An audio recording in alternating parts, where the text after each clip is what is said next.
அனைவருக்கும் வணக்கம். PGTRB exam ரிலேட்டடாக ஒரு இம்பார்ட்டன்ட் ப்ராப்ளம் பார்க்க போகிறோம். ப்ராப்ளம் என்னதை பார்த்துடலாம். Let G be the group of innotable 2x2 matrices with the entries from the field F2, which means field with 2 elements இருக்குன்னு அர்த்தம். which is a group under multiplication சொல்லிட்டாங்க. தென் order of G என்னன்றது கேட்குறாங்க. Option A3, option B4, option C5, option D6. G வந்து group of all innotable 2x2 matrices whose entries from F2ன்னு சொல்லியிருக்காங்க. Okay, so ஜின்றது என்னன்னா collection of all A, B, C, D such that AD minus BC வந்து not equal to 0. where A, B, C, D belongs to the field F2. So F2ன்றது field with 2 elementன்னு அர்த்தம். இது வந்து 2x2 matrices. இது வந்து குரூப் அண்டர் மல்டிபிகேஷன் சொல்லிட்டாங்க. G, matrix மல்டிபிகேஷனில் வந்து குரூப். Okay, so group under matrix multiplication இது கொடுத்துட்டாங்க. உங்களாம் தெரியும், இது நான் அப்ளியன் குரூப். செக் பண்ணி பாருங்கள். நான் abelian and finite order. So finite order அது.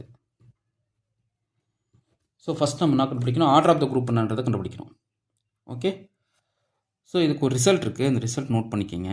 ரிசல்ட் இது வந்து ஜென்ரல் லீனியர் குரூப்போடைய சப் குரூப். ஆக்சுவலாக இது ஜென்ரல் லீனியர் ஜிஎல்என் ஆஃப் ஆர் எப்படி டிஃபைன் பண்ணுவோம் அப்படின்னா, ஜிஎல்என் ஓவர் எஃப்பி ஃபைனைட் ஃபீல்டு எடுத்துக்கிறீங்க. set of all n cross n matrices such that det of A is not equal to 0 and entries belongs to field F2. Aij belongs to field Fn, sorry Fp, but P is subprime. Okay, so இந்த n represent பண்ணுறது என்னன்னா order of the matrix, ஃபீல்டை represent பண்ணுறது finite field of order P.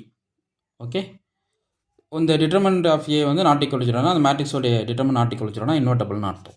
Okay, so இதனுடைய order என்ன, ஜிஎல்என் over எஃப்பியோட order என்ன அப்படின்னா P power n minus 1 into P power n minus P into P power n minus P square and so on P power n minus P power n minus 1. So இதுதான் அதுக்கான formula. So நீங்கள் n நான் substitute பண்ணு, P நான் substitute பண்ணிங்கன்னா முடிஞ்சிடுச்சு. So நமக்கு என்ன, n வந்து 2, Pயோட வேல்யூ 2. அப்போது order of GL 2 of F2 கேட்குறாங்க. ஓகே, ஸோ அப்போது 2 square minus 1 into 2 square minus 2. ஏன்னா n மைனஸ் 1 வரைக்கும் தான் நீங்கள் போடணும். ஸோ 2 மைனஸ் 1 வரைக்கும் தான் நான் சப்ஸ்டியூட் பண்ண முடியும். புரியுதுங்களா?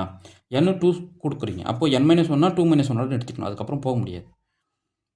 ஓகே, இப்போ இது என்ன ஆகும், 4 மைனஸ் 1 இன்ட்டு 4 மைனஸ் 2ன்னு கிடைக்கும், விச் மீன்ஸ் 3 இன்ட்டு 2ன்னு கிடைக்கும். ஸோ ஆர்டர் ஆஃப் G வந்து நமக்கு என்னது 6. ஸோ பார்த்தீங்கன்னா இதுக்கு ஆப்ஷன் டி தான் கரெக்ட். ஓகே, இந்த கொஷின் பார்த்தீங்கன்னா நான் வந்து டெஸ்ட் பேட்ச் கொடுத்துட்ருக்கேன். அதுக்கப்புறம் டெய்லி கொஷின்ஸ் வந்து போஸ்ட் பண்ணுறேன். கொஷின் ஆஃப் த டே அப்படின்றத போஸ்ட் பண்ணுறேன். ஸோ அதில் வந்து ரெடி பண்ண கொஷின் தான் அது. ஸோ நிறைய பேர் வந்து ஆன்சர் கேட்டுருந்தீங்க. இந்த வீடியோ ஃபாலோ பண்ணிக்கிங்க. பிஜிடிஆர்பி வந்து கண்டிப்பாக நோட்டிஃபிகேஷன் வந்துடும். நீங்கள் டிஆர்பி எக்ஸாம் ப்ரிப்பேர் பண்ணிகிட்ருக்கவங்க இன்னும் நல்லா ப்ரிப்பேர் பண்ண ஆரம்பிச்சிருங்க. டெஸ்ட் பேட்ச் ஸ்டடி மெட்டீரியல் வேணும்னா இன்ட்ரெஸ்ட் இருக்கிறவங்க என்னோட நம்பர் கான்டெக்ட் பண்ணி டெஸ்ட் பேட்ச் ஸ்டடி மெட்டீரியல் வாங்கி படிக்கலாம். உங்களுக்கு இந்த வீடியோ பிடிச்சிருந்தா லைக் பண்ணுங்கள், கமெண்ட் பண்ணுங்கள், உங்கள் ஃப்ரெண்ட்ஸ்க்கு ஷேர் பண்ணுங்கள். இப்போ நிறைய ப்ராப்ளம்ஸ் வந்து டெஸ்ட் பேட்சில் கொடுத்துருக்கோம். நிறைய கண்டென்ட் வந்து உங்களுக்கு நிறையா கவர் ஆகும். எல்லாமே பேஸ்ட் ஆன் நியூ சிலபஸ் தான். நீங்கள் என்ன நியூ சிலபஸ் இருக்கோ அது பேஸ் பண்ணி தான் உங்களுக்கு கொஷின் ஃப்ரேம் பண்ணியிருக்கோம். டெஸ்ட் பேட்ச் கொஷின் மட்டும் பார்த்தீங்கன்னா உங்களுக்கு ஒரு 5000 கொஸ்டின்ஸ் கிட்ட கவர் ஆகிடும்.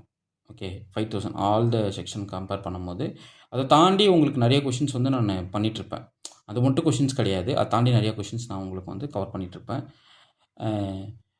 உங்களுக்கு தேவைன்னா என்னோடய நம்பர் கான்டெக்ட் பண்ணிங்கன்னா டெஸ்ட் பேட்ச் டீட்டெயில் கொடுத்துருவேன். அதே போல் ஒவ்வொரு யூனிட்டுக்கு ஸ்டடி மெட்டீரியல் ப்ரைஸ் டேக் போட்டிருக்கோம்.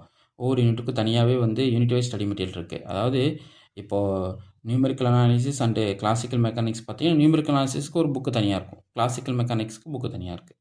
கிளாசிக்கல் மெக்கானிக்ஸ் புக்கு ரெடி பண்ணிட்டுருக்கோம். இன்னும் ஒரு 1 or 2 வீக்கில் அது ரெடி ஆகிடும். ரெடி ஆகிட்டோன்னே அது நான் இன்ஃபார்ம் பண்ணிவிடுவோம். இப்போதைக்கு நியூமெரிக்கல் அவைலபிளாக இருக்குது, டொப்பாலஜி அவைலபிளாக இருக்குது.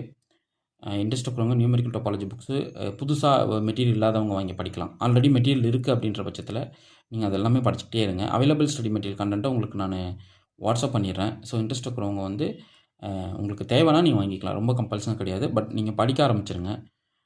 டெஸ்ட்டு நிறையா போட்டுக்கிட்டே இருங்க. நிறைய டெஸ்ட்டு டெய்லியும் கொஷின் சால்வ் பண்ணுறதுக்கு கொஞ்சம் ட்ரை பண்ணுங்கள். இந்த டெஸ்ட் பேட்ச் எல்லாமே வேறு எதனா ஷெடியூல் போட்டிருந்தாலும் அவங்கள்ட்ட கேட்டு ஜாயின் பண்ணுங்கள். ஸோ டெஸ்ட் கொஷின்ன்றது ரொம்ப ரொம்ப ரொம்ப முக்கியம். நம்ம படித்த கான்செப்ட்டு நிறையா படித்த மாதிரி தான் இருக்கும். பட் அதை வந்து எப்படி நம்ம எவல்யூஷன் பண்ணிக்கிறது அப்படின்றது டெஸ்ட் பேட்சில் தான் இருக்குது. ஓகே, ஸோ டெஸ்ட் பேட்ச் வந்து உங்களுக்கு பெரிய சப்போர்ட்டாக இருக்கும். அதேபோல் ப்ராப்பர் ஸ்டடி மெட்டீரியல் இல்லாதவங்களும் நீங்கள் வந்து வெறும் டெஸ்ட் பேட்ச் அட்டன் பண்ண முடியாது. ஸோ ஸ்டடி மெட்டீரியலும் இருக்குது, ஸ்டடி மெட்டீரியலும் இருக்குது, டெஸ்ட் பேட்சும் இருக்குது. ஸோ அது ஒரு காம்போவாக கொடுக்குறோம். இல்லை சார் எனக்கு டெஸ்ட் பேட்ச் மட்டும் போதுன்னா அது தனியாக கொடுக்குறோம். ஓகே, நீங்கள் ஸ்டடி மெட்டீரியல் வாங்கினீங்கன்னா உங்களுக்கு ப்ராக்டிஸ் கொஷின்ஸ் வந்து கிட்டத்தட்ட ஒரு 4000 கொஷின்ஸ் கிட்ட அதிலே வந்துடும். ப்ராக்டிஸ் கொஷின் செஷன் நிறைய போட்டிருக்கோம். ஒரு பண்டல் ஆஃப் பேக்கேஜ் வந்து உங்களுக்கு ஃபுல்லாகவே ப்ராக்டிஸ் கொஷின் தான் இருக்கும். அப்புறம் ஸ்டடி மெட்டீரியல் தனியாக இருக்கும். ஒவ்வொரு யூனிட்டுக்கும் தியரி சால்வ்டு ப்ராப்ளம் புக்லெட் அது போல் நிறையா வந்து டிஸ்கஸ் பண்ணி கொடுத்துருக்கோம். ஸோ அதை ஃபாலோ பண்ணிக்கிங்க. நீங்கள் நிறைய பேர் வாட்ஸ்அப்பில் கேட்குறீங்க, அந்த ப்ராப்ளத்தை வந்து நான் வீடியோவில் சால்வ் பண்ணி போட்டுடுறேன். நீங்கள் வீடியோ ரெகுலராக என்னுடைய சேனல் சப்ஸ்கிரைப் பண்ணி வச்சுக்கோங்க. பெல் ஐக்கானை ப்ரெஸ் பண்ணிட்டீங்கன்னா டெய்லி அப்டேட் பண்ணிடுவேன். டெய்லி அப்டேட் பண்ணுற வீடியோஸ் வந்து ரெகுலராக ரொட்டீனாக வந்துக்கிட்டே இருக்கும். டிஎன் செட்டு கால்ஃபர் வரும். கண்டிப்பாக டிஎன் செட்டு வந்து ஆல்ரெடி முடிச்சிருந்த கால்ஃபர் பண்ணி அப்படியே ஸ்டாப் பண்ணியிருந்தாங்க. அந்த எக்ஸாம் திருப்பியும் ஓப்பன் பண்ண போகிறாங்க. ஸோ டிஎன் செட்டு படிக்கிறவங்க படிச்சுட்ருங்க. அதுக்கு டெஸ்ட் பேட்ச் கொடுத்துட்ருக்கோம். காலேஜ் டிஆர்பி கண்டிப்பாக போடுவாங்க. எதுவுமே வந்து இங்கே நிறுத்திட விட முடியாது. புரியுதுங்களா? கால்ஃபர் பண்ண எக்ஸாம் கண்டிப்பாக நடத்தி தான் ஆகணும். பட் அதுக்குன்னு ஒரு டைம் பீரியட் வர வரைக்கும் நம்ம சும்மா இருக்கக்கூடாது, படிச்சுக்கிட்டே தான் இருக்கணும். Okay, thank you.